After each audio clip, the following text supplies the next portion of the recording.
Siguro maraming nalungkot dahil nga umulan kahapon at kahit ngayong araw. Bakit? What's happening, Rhea?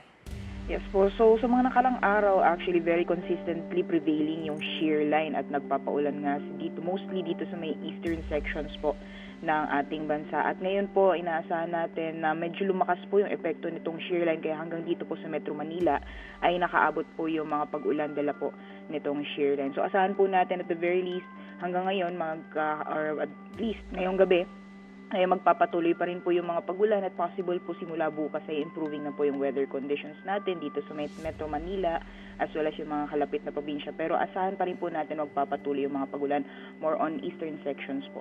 Okay, medyo mahina lang yung dating ng audio sa akin. Sabi mo ba, Rhea, that kailan gaganda ang panahon? Possible po ay tomorrow afternoon or tomorrow evening. Oy, Nakikita very po natin yun good. po. Okay, so better weather tomorrow night or the day after. Itong amihan, so ito nga yung sabi mong nagpapaulan sa atin ngayon. Ano? Meron bang nakikitang sama ng panahon na umaaligid sa Philippine Area of Responsibility?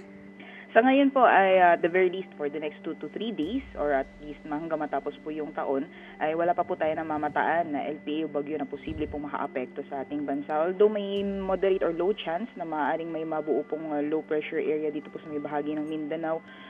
Although yun po nakikita natin at the very least for the next 2 to 3 days yung bahagi po ng Luzon at Visayas ay generally fair weather po yung expected po natin. Except na lang po yung mga areas na maapektuhan po nitong shear line sa mga susunod na araw, particularly po dyan sa may Cagayan, Isabela area and Aurora at possible din po yung mga karating na probinsya. So, monitoring lang din po tayo ng mga warnings or yung mga forecast po natin sa mga susunod na araw. Okay, at patuloy ang pag-monitor of course ng Pag-asa. Gayon din ang pagtawag namin sa inyo dyan sa Pag-asa. Maraming salamat at muli, Merry Christmas sa iyo, Pag-asa Weather Specialist Rhea Torres.